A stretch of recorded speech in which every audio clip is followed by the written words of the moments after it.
감사하며 오늘 말씀은 다니엘서 19번째로 총명이 돌아온 느부갓네살이에요. 느부갓네살이 총명이 돌아왔다는 거예요. 그러니까 지난 시간에 보니까 느부갓네살 왕이 교만을 해서 7년 동안 짐승과 같은 인생을 살았다는 거예요. 그래서 사람의 마음이 아니라 짐승의 마음을 받아서 짐승처럼 살게 됐다는 거예요. 짐승과 사람의 차이가 뭘까 한번 생각해 봤어요. 짐승은요 본능대로 사는 거예요. 먹고 싸고 물고 뜯고. 짐승은 옷을 입을까요 안 입을까요? 강아지는 옷을 입을까요 안 입을까요? 그 누가 입힌 거예요? 강아지가 꼬리를 흔들면서 야 나 좀 옷 좀 입혀줘 이랬어요? 그게 아니죠. 사람들이 입혔잖아. 강아지는 부끄러움도 몰라요. 그렇죠? 오직 먹는 거, 싸는 거, 그리고 자는 거. 사람은 뭐예요? 먹는 거, 싸는 거, 또 옷도 입죠. 더 중요한 건 뭘까요? 사람이 인격을 갖고 있어요. 인격이 있다고. 인격이. 그리고 양심이라는 게 있다고. 동물은요 강아지를 키우면 교배를 하잖아요. 그렇죠? 교배를 하면 어떤 교배 어떻게 하죠? 엄마 개가 새끼를 낳았어. 그럼 이 새끼 개가 뭐 하죠? 또 크면은 발정이 되면 교배를 해요. 둘이 교배를 한다고. 둘이가 다시 말한다면 엄마 아빠의 개념이 없는 거예요. 강아지는 이상하게 볼 일이 아니에요. 왜? 본능대로 사는 거예요. 그냥 커버리면 그냥 남편 뭐 그냥 사는 거예요. 그냥 본능적으로. 이게 엄마인지 아빠인지 모르지만 본능대로 젖을 빨고 그 밑에서 자라고 이러는 거예요. 그래서 크면 뭐냐 또 교배를 해요. 서로가. 그게 또 나는 거예요. 근데 인간은 그렇게 합니까? 아니잖아요. 그건 큰 죄죠. 그렇게 하면요. 인간하고 동물하고 차이가 뭘까요? 바로 이 차이에 있는 거예요. 그런데 이 느부갓네살 왕은 짐승의 마음을 가졌다는 것은 짐승의 본능대로 산 거예요. 그래서 지난주에 사진 봤잖아요. 옷을 입었을까 안 입었을까요? 미친 사람 보셨어요? 미친 사람들의 짐승의 마음을 받은 거예요. 좀 이렇게 돈 이렇게 좀 표현이겠지만 이렇게 휙 돈 사람들. 그 사람들 보면은 뭐예요? 사람이 아니잖아요. 솔직히 말해서. 옛날 같은데 보면요, 막 옷 막 가끔씩 막 동네 그런 사람이 있었다며요. 동네 막 돌아다니는 사람들, 막 빨개 막 온몸에 손톱은 이만하고 막 산에 막 무덤을 막 팔기도 하고, 막 흙을 먹기도 하고 막. 그게 뭐냐 다 짐승의 마음을 가져서 그렇다. 하나님은 사람에게 짐승의 마음을 안 줬단 말이에요. 사람의 마음을 줬지. 느부갓네살 왕도 얼마나 위대한 왕이었어요. 얼마나 지혜로운 왕이었어요. 그러나 한순간에 짐승의 마음을 줬다 이거예요. 하나님이 주신 하나님. 어떠할 때? 교만할 때. 느부갓네살 왕이 너무 교만해졌어요. 하나님이 느부갓네살 왕을 사용하고 있는데 그걸 망각한 거야. 자신의 노력과 힘과 능력을 통해서 이렇게 이뤘다라고 생각하는 그 순간에 하나님이 그를 깨우치기 위해서 그 마음속에 짐승의 마음을 줬다는 거예요. 그러니까 우리는 하나님 앞에 교만하지 말아야 돼요. 그리고 더 나아가 하나님 앞에 우리가 죄가 있는지를 날마다 살펴야 돼요. 날마다 살펴서 그분 앞에 좀만 죄가 있다면 빨리 회개해야 돼요. 그분은요 우리의 입술로 고백하는 그 순간 우리의 죄를 용서해 주거든요.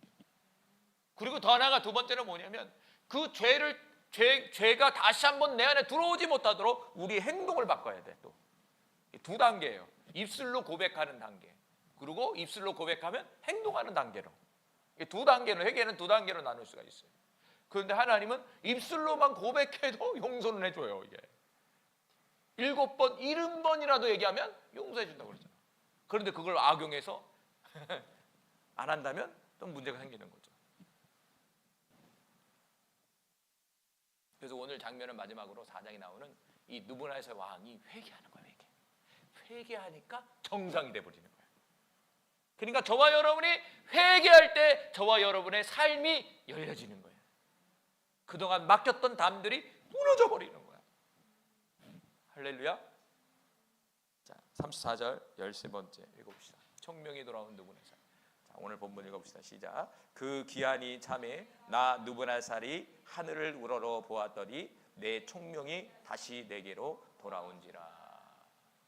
자, 이 말은요, 다니엘서 4장 16절에 보니까 같이 읽어볼까요? 시작. 또 그 마음을 변하여 사람의 마음 같지 아니하고 짐승의 마음을 받아 7대를 지내리라.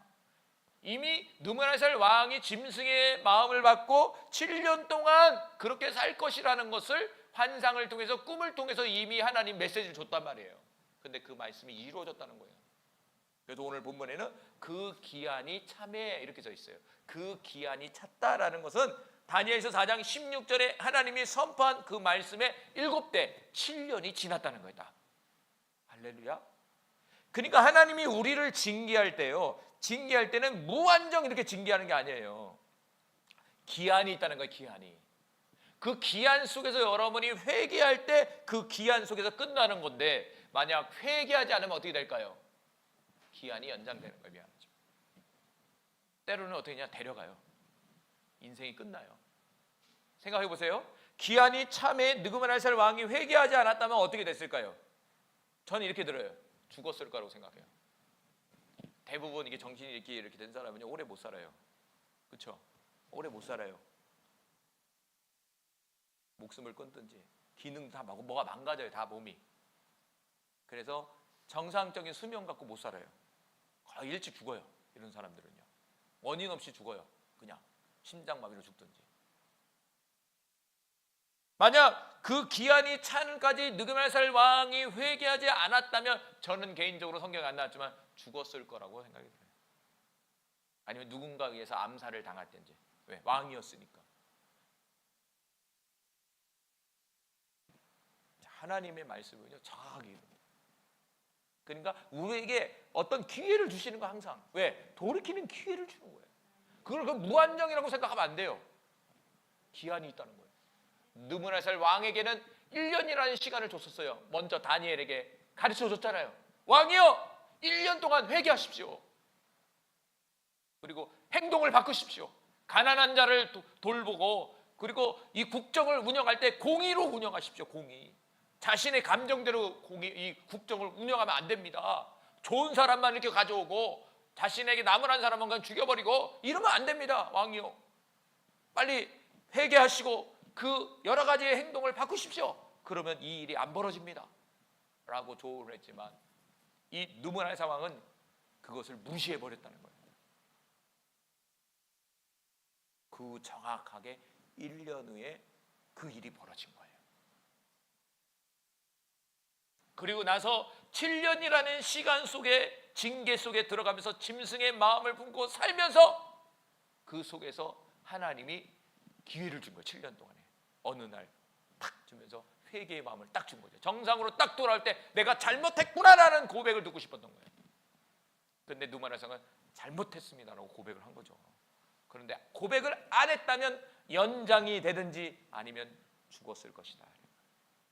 그래서 이 말씀을 통해서 우리가 알 수 있는 건, 하나님이 우리를 징계할 때 기한이 있다. 근데 저와 여러분은 알 수도 있고 모를 수도 있어요. 기한이. 그러니까 최대한 빨리 우리는 돌이켜야 돼. 내가 잘못됐다는 걸 빨리 돌이켜야 돼. 그게 살 길이에요. 살 길. 그런데 살아보니까 그게 잘 안 되더라고. 그런데 그게 살 길이라는 걸 알아야 된다는 거예요. 그러니까 이 느부갓네살은요, 끝까지 간 거예요. 사실은 끝까지. 사람이 이렇게 안 변화돼요. 이거는 우리예요. 느부갓네살은 저와 여러분이에요. 사실은 끝까지 가야 이게 사람이 조금 변화돼요. 이게 인간이라는 존재가. 자, 전도서 3장 1절과 2절은 모든 인생 속에는 기한과 때가 있다는 거예요. 자, 읽어봅시다. 시작. 범사에 기한이 있고 천하 만사가 다 때가 있나니, 날 때가 있고 죽을 때가 있으며 심을 때가 있고 심는 것을 뽑을 때가 있으며. 더 많아. 전도서 너무 기니까 빼버렸어. 이뿐만 아니라 우리 인생을 살아가는 데서 무엇을 이루는 데 있어서 심을 때가 있고 뽑을 때가 있다는 거예요. 무엇을 시작할 때가 있고 무엇을 끝날 때가 있다는 거예요. 다 시작과 끝이 있다는 거예요, 여러분. 시작과 끝을 누가 조정하신다고요? 성경은 그렇게 말씀하시면서 하나님이 하신다는 거예요. 할렐루야. 여러분에게 기회를 줄 때 그 기회를 딱 잡아야 돼요. 그런데 잡지 못하는 사람이 있다는 거예요. 지금 오늘 본문은 느부갓네살 왕이 살 수 있는 이 때와 기한을 지금 준 거야. 그 느부갓네살 왕은 그거를 딱 잡아서 다시 회복받아야 되는 거예요. 그런데 그것을 잡지 못하고 그것을 기회로 삼지 못한다면 아까도 말한 것처럼 죽든지 아니면 연장되든지 7년 더 짐승의 마음을 갖고 살아야 되든지 그래야 된다는 거예요. 여기서 기한이 있다는 말이 뭐냐면 원어로 보니까 기한이라는 말이 기한을 볼까요? 히브리어로 뭐냐면 제만이라는 말이에요. 제만이라는 말은 정한 때, 약속의 시간. 그러니까 느부갓네살 왕은 7년이라는 약속의 시간이 주어진 거잖아요. 7년 동안 짐승의 마음을 가지고 살 것이다라는 약속이 주어진 거잖아요. 기왕이면 축복의 약속이 또 부어져야 되는데 하나님의 징계의 약속이 부어진 거예요. 이 기한이라는 말이 딱 풀어서 얘기한다면 제만이라는 말이 미리 정하던 시기예요. 하나님이 미리 정한 시기라는 거예요. 그냥 즉흥적으로 한 것이 아니라 그러지 않으면 하나님은 7년 동안 짐승의 마음을 가지고 너는 살 거야 라는 것을 이미 계획하고 하나님이 오셔서 말한 거예요. 느부갓네살이 꿈을 꾸게 만들고 환상을 보게 만든 거예요. 그리고 다니엘에게 그것을 해석하게 만든 거예요. 왜?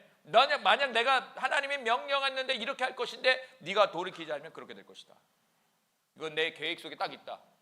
결정해. 좀 미안하지만 네가 결정해라. 귀향이면 너부터 같이 이제 입씩 돌려갖고 우리가 마음에 할렐루야 너무 무섭습니다 이렇게 해서 해죠. 근데 인간은 그렇게 안 한다니까요. 왜? 난 물을 거 없는데 뭔 소리예요 지금. 자신이 하나님인데 내 한마디에 하늘의 새가 하늘에 올라갔다 땅에 떨어지는데 이 권세가 대단한데 콧방귀를 꼈겠지. 웃기고 있네.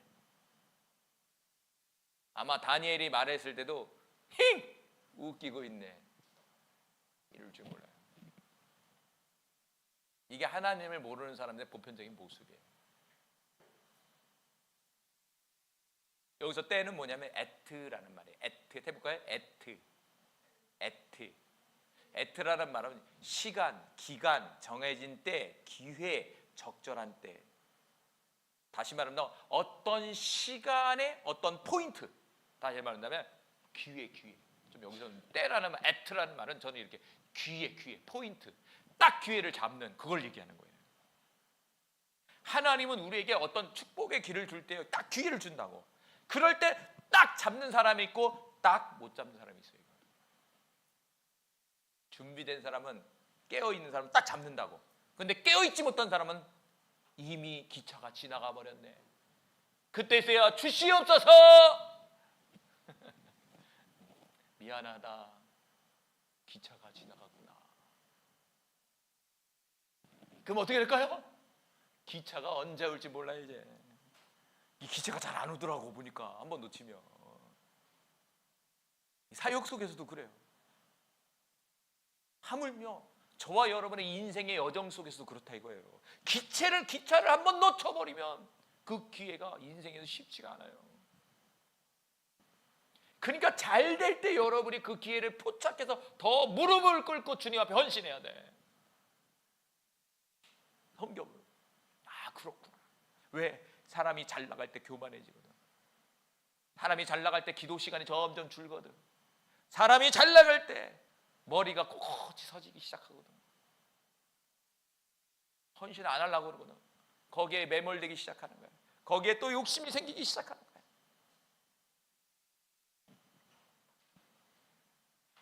그게 무섭더라고.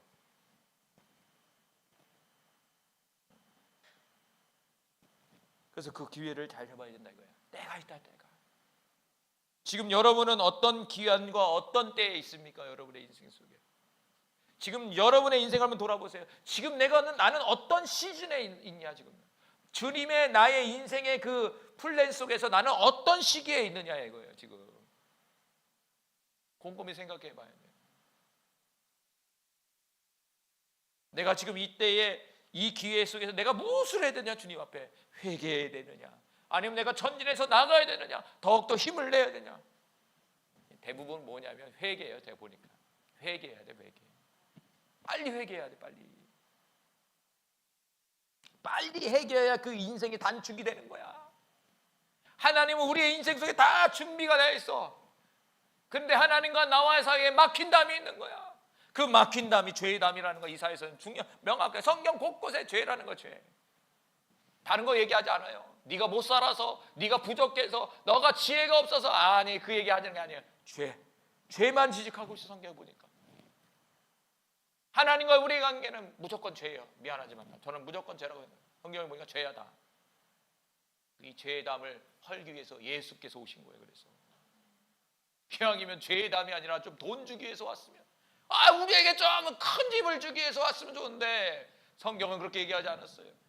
어떤 강력한 힘을 가지고 왔으면 좋겠는데 그게 아니라 사람들의 죄를 사해 주시기 위해서 어린 양으로 오셨다는 거예요.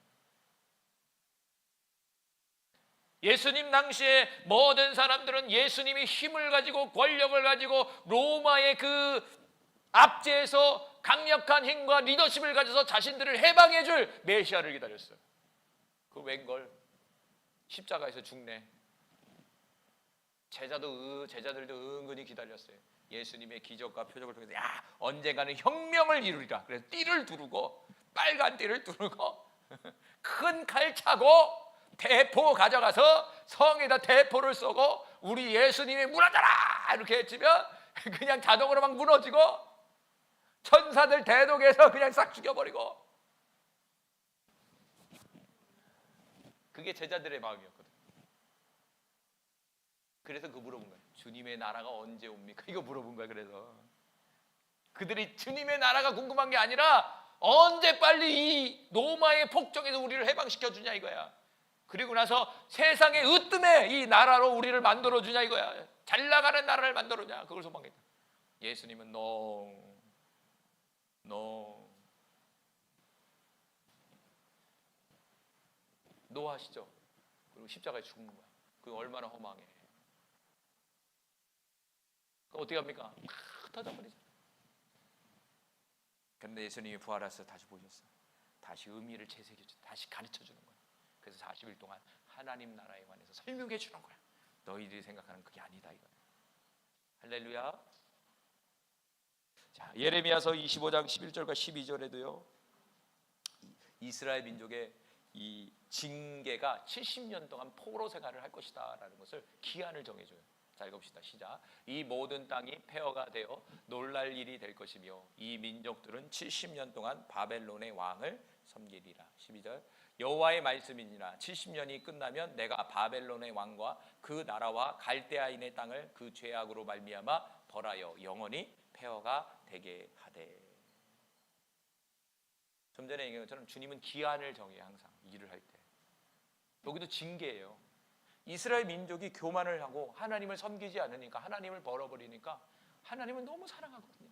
우리 자식들이 말을 안 들어도 버립니까? 안 버리잖아요. 그럼 어떻게 합니까? 채찍을 들어야지. 뭐라고 해야죠. 왜? 돌이키라고. 우리 주님이 이스라엘 백성에게 말을 안 듣는 거야. 지멋대로 우상 숭배하는 거야. 막 죄를 짓는 거야. 우리 같으면 버려버리고 막 그날인데 우리 주님은 너무 사랑하는 거야. 안 되겠다. 미안하지만 예레미야야, 이제 기도하지 말아라. 이렇게 얘기해요. 뭘 기도하지 마라. 주님, 이 심판에서 좀 우리 민족이 벗어나게 좀 해주세요. 용서해 주세요. 이렇게 기도할 때 어느 날 봤더니 예레미야야, 더 이상 그 기도하지 말아라. 이것은 이미 정해진 것이다. 네가 아무리 기도해도 이것은 바뀌지 않는다. 이렇게 얘기하시는 거예요. 예레미야는요, 민족을 얼마나 사랑하는 사람인지 모르겠어요. 그 별명이요, 눈물의 선지자예요. 자신의 민족이 회개하지 않고 돌이키지 않고 마지막 끝때까지 가는 걸 모습을 다 보고 그 마음이 얼마나 피눈물이 흘리는지 몰라요. 예레미야의 그 눈물은요, 영적으로 하나님의 눈물이에요. 하나님의 아버지가 자녀들을 바라보면서 눈물을 흘리고 계시는 거예요. 죽을 길을 가고 있는 저 자녀들이 말을 안 듣는 거예요. 보니까 애들이 머리가 커지니까 이제 쉽지 않더라고. 우리 승희도 내가 이제 머리가 커지니까 이제 잘 안 돼.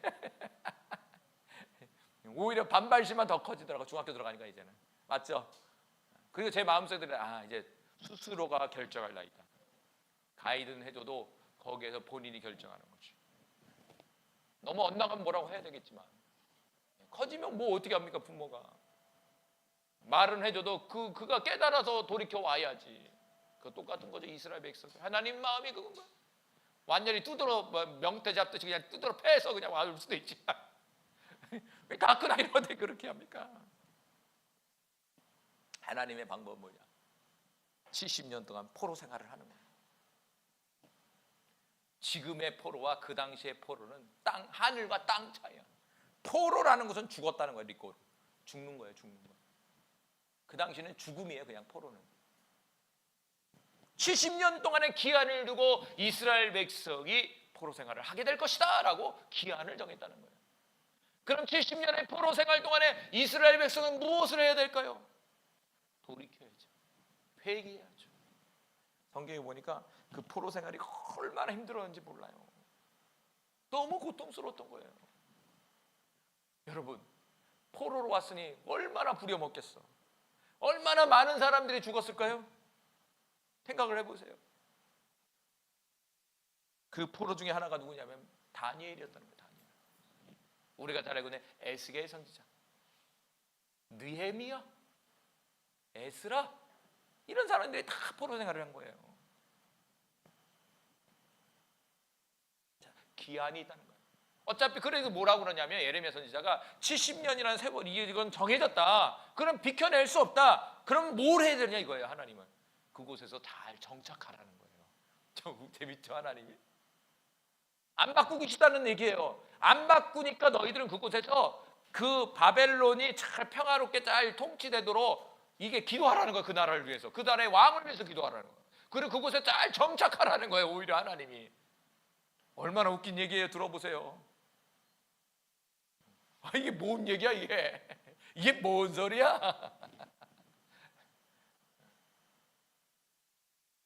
왜? 그 너희들의 징계야, 징계.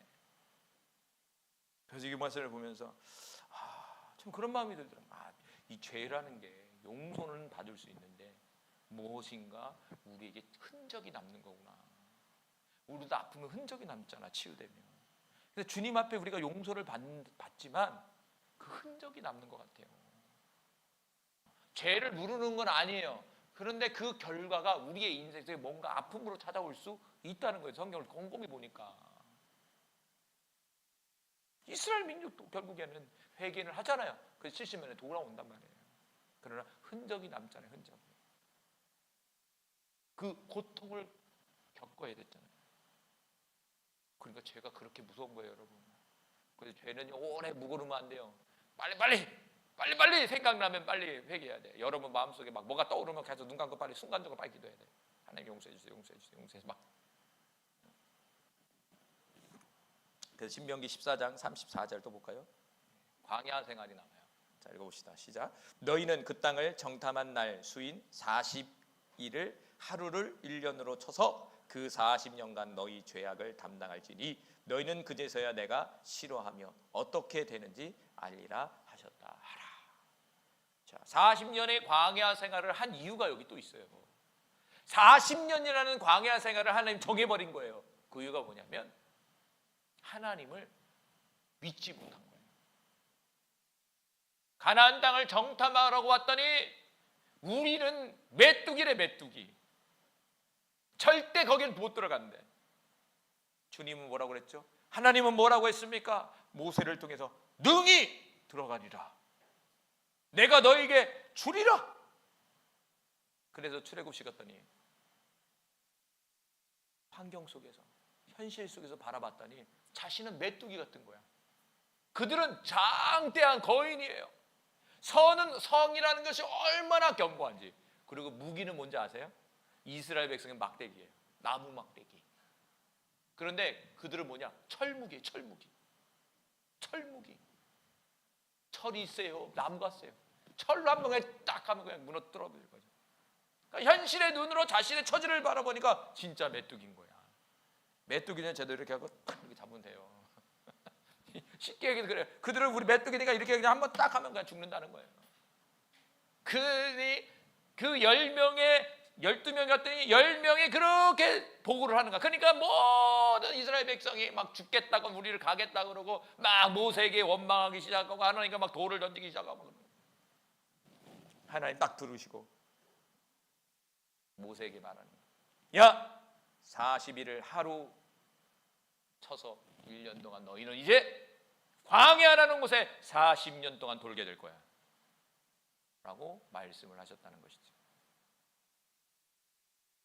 한 번의 그 불순종과 현실의 눈을 보고 자신들은 얘기했지만 하나님은 그걸 용납하지 않고 하나님 앞에 죄라고 생각하셨다는 거죠. 그래서 40년 동안의 광야사를 돌겠다. 그래서 싹 다 진짜요. 하나님이 40년의 기한을 딱 정해버리니까 바꾸질 않으셨어요. 그래서 40년 동안 돌면서 60만이 나왔고요. 남자만 60만이에요.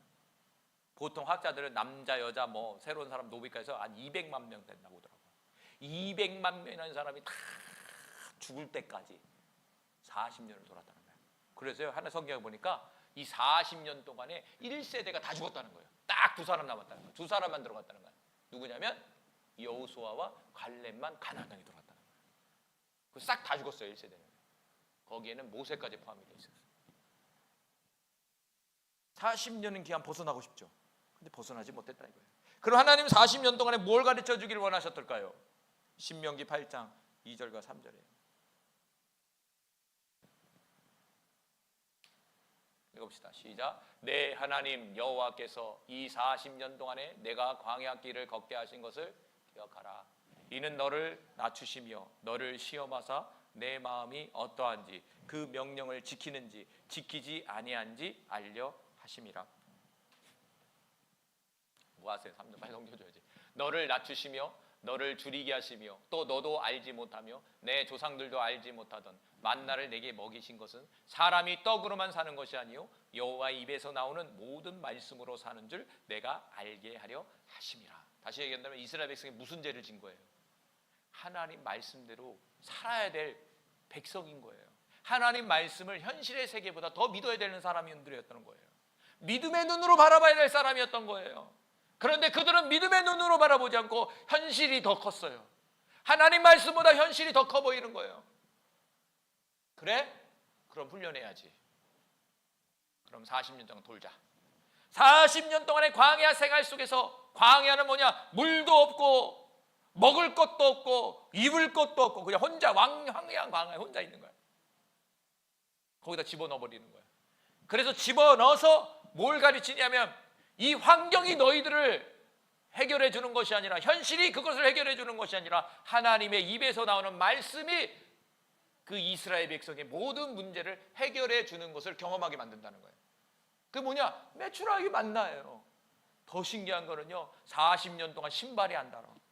상상해 보세요. 40년 동안에 옷이 안 달아요. 물이 없으면 물을 나오게 만드시는 거예요. 말씀하셔서. 먹을 게 없으니까 고기가 먹고 싶다가 메추라기를 보내시는 거예요. 내가 메추라기를 보내겠다는 말씀에 입이 떨어지는 그 순간 메추라기가 오는 거예요. 목이 말라요 주님. 그러니까 내가 저 바위에서 물을 주겠다. 주님 말씀 떨어지니까 진짜 그 바위에서 물이 나오는 거예요. 지금 뭐예요? 물 나오려면 요즘에 뭐예요? 정수기 가서 파갖고 막 불어서 이 여기가 나오니 안 나오네 그럼 옮겨가서 막 이렇게 하잖아. 그럴 필요 없는 거예요. 하나님의 입에서 한번 떨어지면 그게 딱 이루어지는 거예요. 근데 더 웃긴 거 뭔지 아세요? 40년 동안 그 경험을 하면서 바뀌질 않는 거야. 40년 계속 원망, 없으면 원망이야. 아니, 아마 그럴 거야. 아유, 나 같으면 그렇게 경험했으면 난 그러지 않아. 아니요. 상황은 다르지만 지금 현재 그러고 있잖아요, 우리가. 주님은 나의 과거 인생 속에 다 공급해 주시고 인도해 줬잖아요. 그런데 또 나에게 문제가 다가와 보세요. 저도 그렇고 문제가 나오면 또 벌써부터 입이 쭉 나와요. 이렇게 나와갖고 낙심을 하기 시작해요. 이거 어떻게 하지?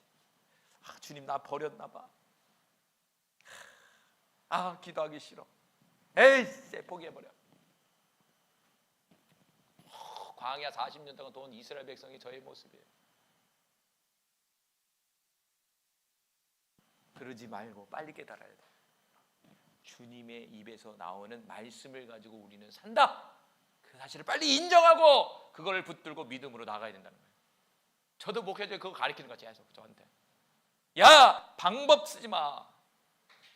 내가 시를 따라서 다 그 적절한 때 너에게 다 공급하고 인도하는 거야. 그러니 너는 기도하고 나를 신뢰하고 믿음으로 바라보고 염려하지 마. 설사 아직 공급이 안 돼도 그거는 나의 분명한 계획이 있는 거야. 그럼 인내 기다려. 이렇게 얘기하시는 거예요. 신앙은 좀 기다림이 필요해. 그런데 다 이유가 있어. 왜? 보시는 거예요, 지금. 내 마음을 달아보는 거야. 그 기간 속에서 마음을 달아보시는 거예요. 아, 뭔가 그러면 이제 주시는 거예요. 할렐루야. 기한이라는 것이 뭐냐면 바로 우리를 가르치기 위한, 우리를 회개시키기 위한, 우리를 만들시키기 위한 하나님의 일하시는 그 기한이라는 거예요. 그게 바로 그 기한에 우리에게 주시는 징계라는 거예요. 여러분, 사실은요, 우리 인생에 어려운 거는 다 징계라고 생각하셔야 돼. 훈련이 아니에요, 미안하지만. 근데 그 징계 속에 훈련이 있더라고. 그래, 우리가 주님 앞에만 바르게 쓴다면, 주님 앞에 깨끗하다면 우리의 인생은 형통해질 수밖에 없는 거예요. 그런데 깨끗하지 못하니까 징계가 찾아오고 그 가운데 훈련받아서 결국에 만들어내시는 거지. 그런데 그게 인간이더라고요. 그런 사람 한 번도 못 봤어. 모든 성경의 인물은 다 훈련을 받는 거야. 오늘 본문의 주인공이 이 다니엘도 잘난 게 아니에요. 이 다니엘도 지금 70년의 바벨론 포로 생활 속에 훈련시키는 거거든. 지금 다니엘이 한순간에 이렇게 만들어지는 게 아니에요. 다니엘도 성숙한 하나님의 사람으로 만들고 있는 거예요. 지금 과정 속에서. 우리 모두 그런 은혜가 주어지기를 간절히 소망합니다. 나머지 14, 15는 집에 가서 그냥 읽어보시면 돼요. 그래서 14번에 그러면서 이 누브날살 왕이요, 정신이 돌아와서요 하나님께 이제 찬양을 하는 거예요. 이제 회개한 거예요. 그리고 나서 하나님께서 회개하니까요, 이스라엘 백성, 이 누브날살 왕에게 더욱더 높은 영광과 지위를 줘버렸어요. 이야, 얼마나 멋져. 깨닫고 회개하고 그러니까 전에 누렸던 영광보다 더 큰 영광을 줘버리는 거야. 이야, 그렇구나. 하나님 정말 멋지시잖아요. 그러니까 하나님은 지금도 우리가 돌이키기를 원하는 거예요. 7년 동안의 그 고통 속에서 하나님 보상해 주는 거, 징계 받았지? 그럼 내가 보상해 줄게. 왜? 조건은 뭐냐? 회개, 돌이키는 거예요. 그럼 기회예요. 지금 저와 여러분 지금 고통당하고 있습니까? 지금까지 좀 어려움을 당했습니까? 그럼 빨리 회개하시고 돌이키십시오. 그러면 하나님이 더 큰 축복과 회복의 기름을 부어준다. 이거를 우리에게 지금 교훈해주고 있는 거예요. 할렐루야. 그런 역사가 저와 여러분에게 나타나기를 간절히 소망해요. 기도합니다.